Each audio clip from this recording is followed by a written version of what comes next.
to Plant Parenthood. I'm Andrea, and today is all about plants that would love to live in your bathroom. Bathrooms have a lot of similar characteristics. They tend to be small, they tend to be low light, and they tend to be humid. So as long as you have a bathroom that has some sort of light, even a little sliver of light, there are going to be plants that will do great in here. I spend a lot of time in the bathroom, I can't lie. I'm getting ready in the morning, I'm taking showers in here, and honestly at night I'm getting all ready to go to bed. I have my candles on and just try to relax and have a little oasis, and plants really bring that oasis to you. And if you have a guest bathroom that people are coming in and out of, maybe you don't go to it as often, there's plants that are tolerant of that too. So here are going to be some plants that will do great in your bathroom. Let's start. This is called the Calathea Flamestar. So I've cut this back a few times because it has crisped up on me. And as you see, they're not gonna be perfect. I mean, nature is not perfect in its imperfections. It's beautiful, but they love humidity, and they love being watered. I feel like I overwater my calatheas just because I want to make sure that they're going to be doing well, especially if I don't get to them as quickly as I want to. But you always want to water your plants thoroughly. So this will do well if you even put it under your sink. Let's say you're brushing your teeth in the morning, you look at your calathea, like that looks a little laggy. You could just dump it under the sink that you're brushing your teeth in, but make sure you're just soaking it from the top to the bottom, washing the leaves often, and putting it back where you found it. As long as it's low light, it's going to be fine. If you have a little too much light, it will start changing color on you a little bit, and the leaves are more likely to crisp up. You'd have to water it more often because they want to keep an evenly moist soil. Yeah, they like to keep an evenly moist soil. The Flamestar is awesome. I think it is. I mean, calatheas are just such showy plants, and they have variations in them. So though they're all part of the same family, that means they really like the same type of care. They look so different from each other, but they all move up and down throughout the day, hence why they're called the prayer plant family. I do love this Calathea Flamestar. Even though it's sometimes I feel like not doing so hot, it keeps popping out with new growth. So yes, that means I'm doing something right. Calathea Compact Star. This takes up a lot of room. This would be a beautiful floor plant, and probably the most tolerant calathea for lack of watering. However, they still like low light. They still want to be watered more often than a regular house plant, and they do move throughout the day just like all of their brothers and sisters. The trouble with calathea, of course I have to go over their troubles too, is they are very prone to pests. I mean, think about it. They're in low light, humid area, and they have really thin leaves. I find that the thinner the leaf on a plant, the more likely it is to attract pests and diseases versus hardier plants that are more succulent-like, like Hoyas and Hoyas and Sanseverias. So this compact star is actually sick at the moment. After I take it out of this video, I will be putting it right back into quarantine. I did actually have to wash it out because it had something on it. I want to say it was mealybugs, but I don't think so. It had something on it, but I drenched it. I drenched it in soapy water, and I cleaned every single leaf because it is so pretty to me. I mean, look at this. It really takes up a lot of room, but it's a thin plant, so it's not bulky, but it can get wide on you. I love it, and it can live in your bathroom and be happy with you. This is how you enter my shower. It's right there. And our window right here is a north-facing window. So really anything you put in this corner, it has to be a calathea. It's going to get premier, awesome water coming out and humidity out of the shower as often as you use it. And you don't want a lot of light. So here I have a Calathea. Ooh, the name is so hard, you guys. Somebody give me the common name for this baby, because the real name, which I'll put up, is like warscewiczii, something like that. It is beautiful. It is quite velvety. Oh, what is this? Is this new growth, or is this something not? Oh, this is actually new growth. Oh, I shouldn't touch it. So for new growth, all leaves that come out really as babies are going to be a little less velvety, a little bit more tender, and you don't want to touch them as often. So for this one, even it looks so cool. I mean, I just love this one. It is pretty low light tolerant. I actually would recommend, if you don't have it near a shower, to have it next to a humidifier of some sort or a diffuser. I have diffusers in like every single room except the bathroom. But they do so well with humid experiences. However, for this one, which I think is wild, is that this one will really show you that it needs to be watered. And I feel like I water it super often, and yet it shows me very often that it's not doing so hot. But what I love about this one, for real, like no joke, it makes me so happy, is though it starts looking real bad, and it actually almost looks like it's dying or dead, or like, what did I do? Did I do something wrong? Water it and it comes right back to life.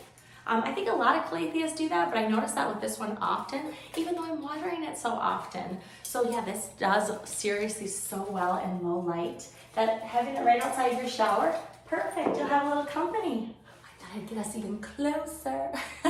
Stromanthe Triostar. This is probably the coolest Stromanthe out there. It's part of the prayer plant family too. This is very tolerant. I think out of all calatheas and stromanthes, it's the easiest to take care of, just because it does move significantly throughout the day. Obviously, it has great variegation. I mean, it is so colorful. The new leaves come in pretty pink and they whiten with time. And there's so many leaves on here that if it starts getting crispy or some leaves aren't doing so hot, you don't feel bad cutting them off because you're not going to make the plant bald. A ton of calatheas don't have that many leaves. So if you cut 2 or 3 leaves, like, that thing looks bald. But with the Stromanthe Triostar, it just has so much to give that it's easy to give it haircuts and to make it look more Instagram pretty, I guess, even when you cut off leaves. I like to cut leaves into the shape. Like, let's say there's crispiness on the bottom of a leaf. I actually like to cut it into the shape of the plant so you don't notice it as much, or your eye's not drawn to where you cut off the plant. Like for this one, I just cut it off bluntly, I guess. Should not have done that. But it's so beautiful, and I have it in a pink pot. This pink pot I bought it on sale. I've learned my lesson. Don't buy stuff on sale just because it's on sale, right? So for this pot, I was not attracted to this pot, but I'm like, oh, it's half off, and you can always use a pot. This is the only plant that goes in here, because this pink pot makes these pink leaves. It makes it more pink. Makes it look more pink. And I do usually keep it not in this corner, but it looks good in the room that it's in. I actually have a lot of pink in here too. But yeah, the Stromanthe Triostar. I'm gonna try to speed through these videos because no one's watching them. There's a lot to talk about, and there's so many plants, but I'm like, I gotta keep these people's attention. It's hard to keep your attention. Loving plants, low light loving plants are gonna do great. There are also other plants that maybe don't even have to be humidity loving, but they gotta be a little more low light loving, depending on your light situation. That will do great in your bathroom. So I love plants that are also low maintenance. So the calatheas are really my high maintenance plant. I spend way too much time on my problem children, but I do love myself some Sanseverias and some Hoyas.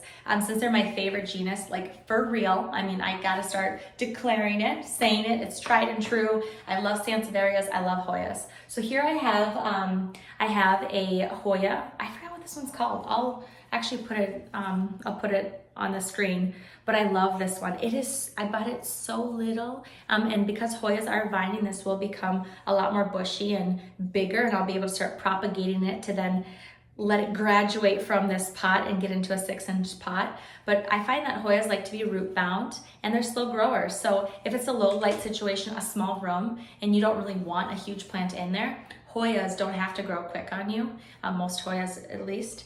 And they look so beautiful, and their colors are so vibrant. If it is a lower light situation and it is a variegated Hoya, I would expect that you're not gonna get as much variegation from the new growth. But just to test it out, and you're like, hey, I think this Hoya will do well. I keep hearing that Hoyas are so low light tolerant. Try it out. If it starts giving you new growth in the spot you have it in, it's fine. That means it's working its magic, because it's not just trying to survive, it's thriving, right? We are able to reproduce and thrive when, and you can tell when we're looking good, and when these plants are looking good, they give off more growth.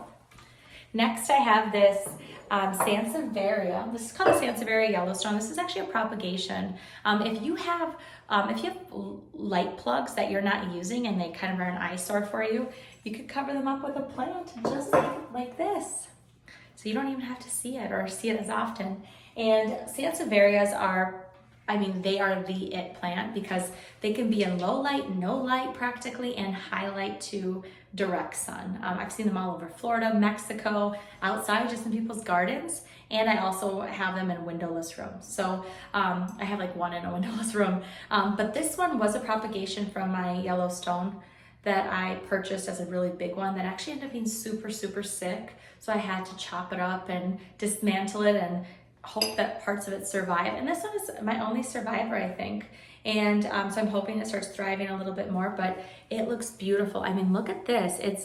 It's variegated, of course. It has yellow ribbing around it. Its leaves are so fibrous, and the new growth for this one is coming right from the middle.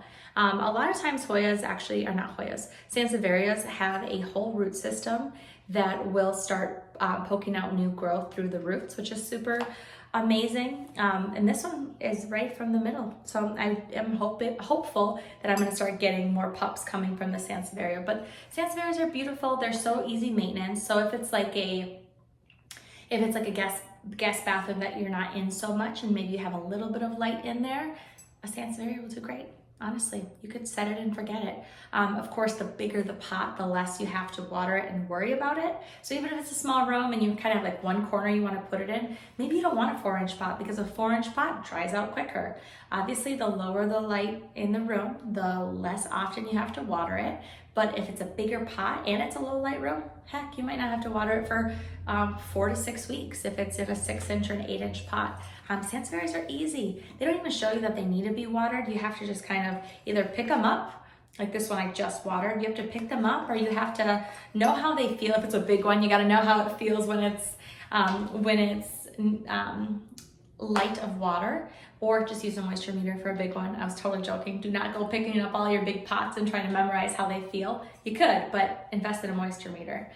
So the 4-inch is nice for me just because I like to group them together too, like this. This is my husband's side, sucker. So yeah, the solution for your humid-loving plants is put them in the bathroom. But that's not all you have to have in there, right? Like I said before. So I have these awesome vining plants behind me. I have the Hoya Crimson Queen, that's what it is, yes.